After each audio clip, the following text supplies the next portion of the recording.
Tumutubo ang isa sa pangunahing kabuhayan ng mga tiga-barangay Dagat Kidavao sa Valencia City sa Bukidnon. Sa ere, matatanaw ang ekta-ektaryang plantasyon ng tubo.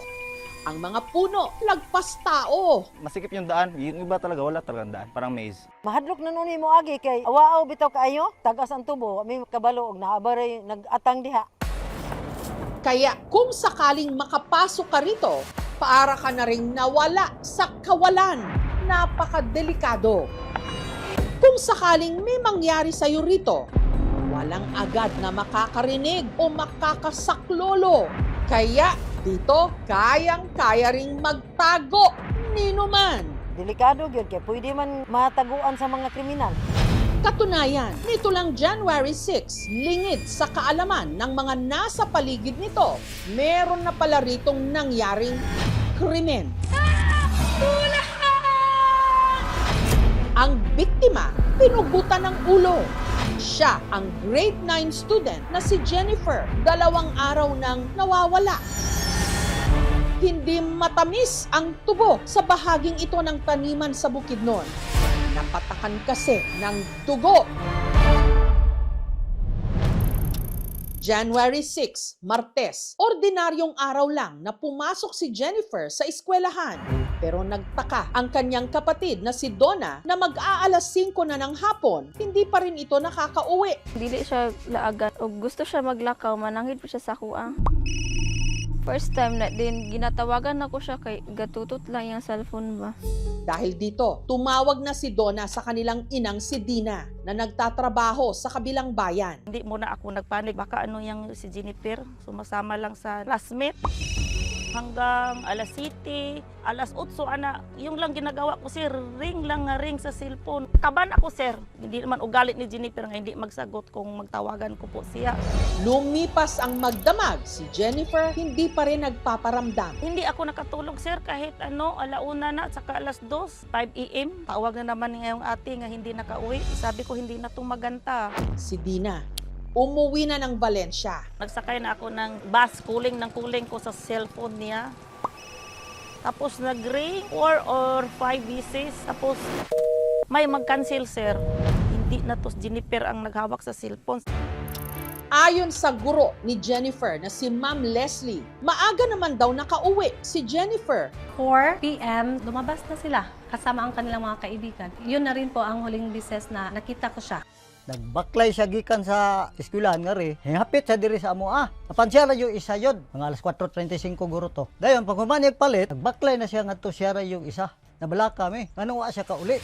Dahil wala pa ring bakas ng nawawalang estudyante, ang kanyang pamilya lumapit na sa albularyo. Pinipikit yung mata niya. Pagbilat sa mata niya, binitad, pumunta sa katubuhan. Wala nang buhay. Ang hula ng albularyo nagkatotoo. Nung araw rin kasing yon, ang 2 araw nang nawawala na si Jennifer natagpuan sa tubuhan. Takbo na akong takbo siya, parang wala na akong lakas nga lumalakad. Pagkarating doon, nakita ko na si Jennifer yung damit.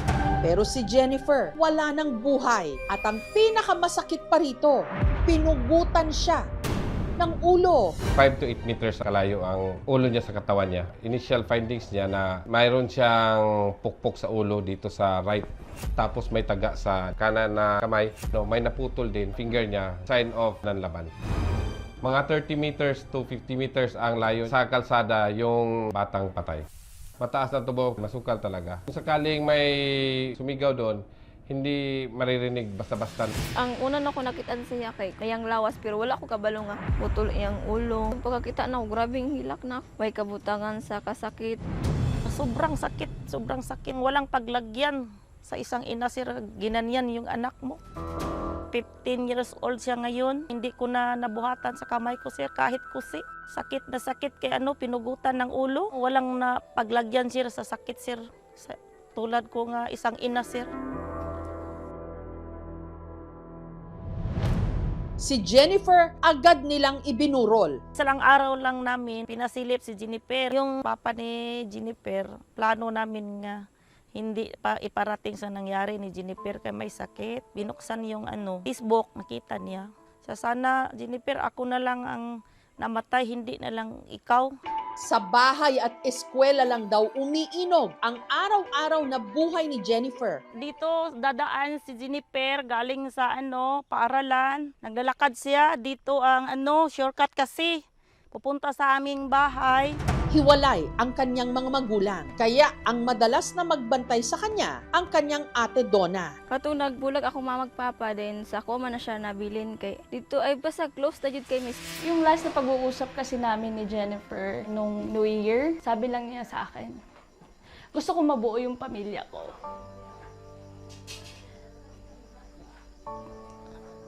Sabi niya, gusto kong makita na kasama yung mama ko at papa ko, tsaka mga kapatid ko, which is yung parang lang niya, immediate family lang niya na buo sila.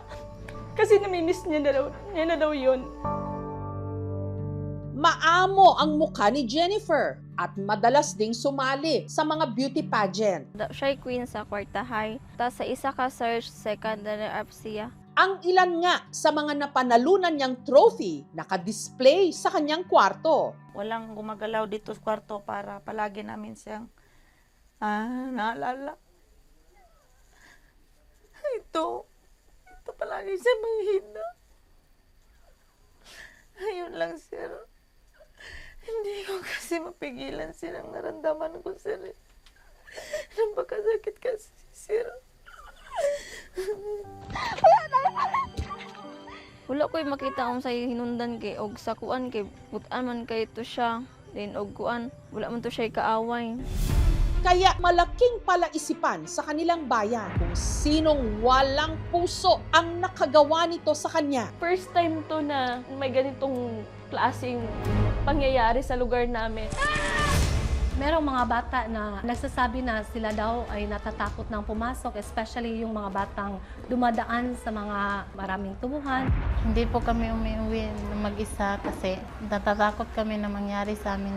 Anak ko po ay grade 6 po siya. Dati po hindi po namin siya sinusundo. Ngayon sinusundo na namin. Ang mga pulis agad nag-imbestiga. Pag-conduct namin ng deeper investigation, may mga witness na nakakita. Sa time of incident doon sa area, sir, may nakita sila na isang lalaki, kakilala nila kasi neighbor lang nila, naging person of interest na si Marlon Rosao. Yung sa panahon na nawala yung batang babae, nakita doon sa area na malapit doon sa crime scene, parang nagtambay lang. Pinuntahan namin ang bahay ni Marlon, kaso wala na siya doon. Ang duda na may kinalaman si Marlon sa krimen, mas tumindi nang nakita ito ng mga otoridad sa checkpoint noong January 9. Isang araw ang nakalipas kung kailan natagpuan ang bangkay ni Jennifer. Mayroong tinumba ng motorsiklo, tapos pagkakita niya doon, na-identify niya na si Marlon Rosao. Sa paglapit niya, tinaga niya yung BPSO.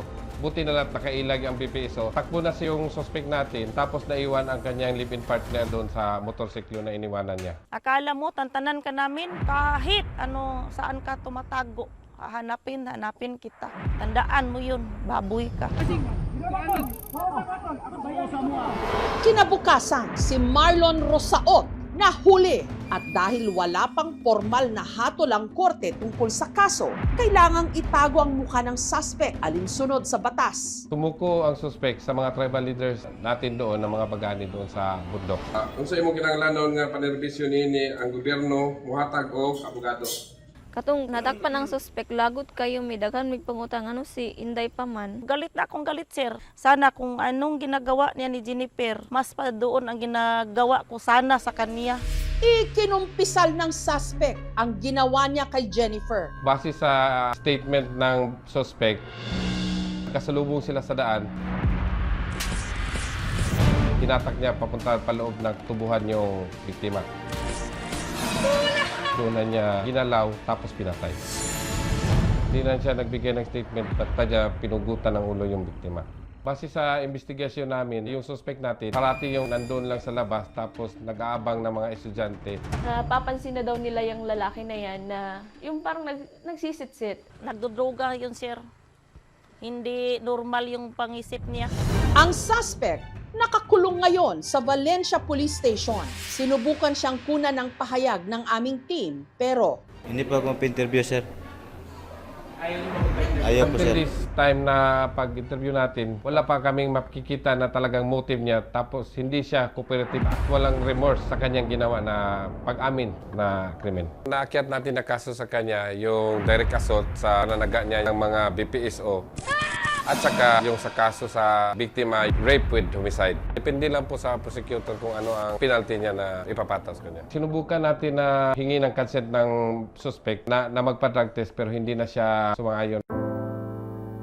Takot yun sa sugat eh. Pag nasusugat yun kahit konti, sabi yun, sakit.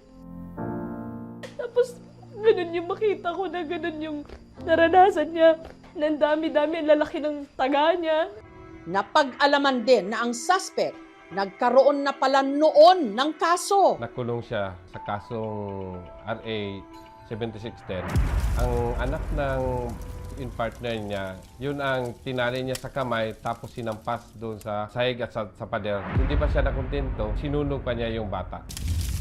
Luckily, ang bata nabuhay pero mayroon na siyang disability. Nakulong si Marlon more than 10 years sa Davao Penal Colony. Sa ganyang pagka-criminal mindset talaga yung suspect. Nito lang January 12, si Jennifer inihatid na sa huling hantungan. Pangamuyo.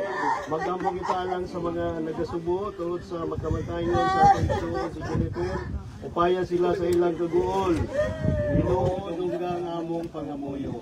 Ang pangarap daw niyang makita sanang magkakasamang muli ang kanyang pamilya, natupad pero sa isang napakalungkot na pagkakataon.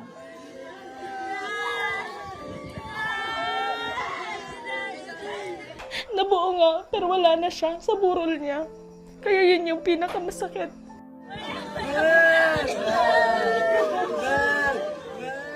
Sakit na sakit si Roy. Pray ko, sir, nga kung saan siya ngayon, sir, sana hindi siya malungkot. Isasabi ko yung Jennifer kung saan ka ngayon. Basta magtulungan kami nga makakamit ka ng hustisya. Uli ko nakausap si Jennifer yung Monday, 4 p.m. Sabi na tawag siya sa akin. Sabi niya, sir, hindi ko makalimutan. Sabi niya, Mama, I love you. I love you, Mama, I love you. Yun ang huli namin pag-usap, sir. Yung sir, Monday, yun na lang, sir. Huling-huling pag-usap namin sa anak ko.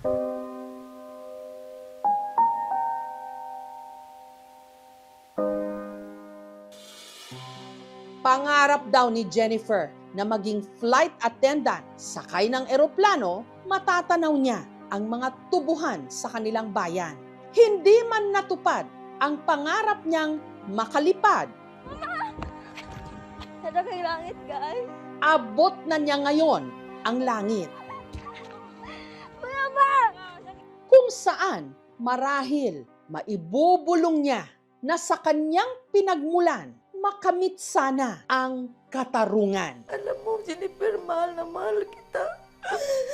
Alam mo kung saan ka patutungo. Nandyan ka sa heaven na.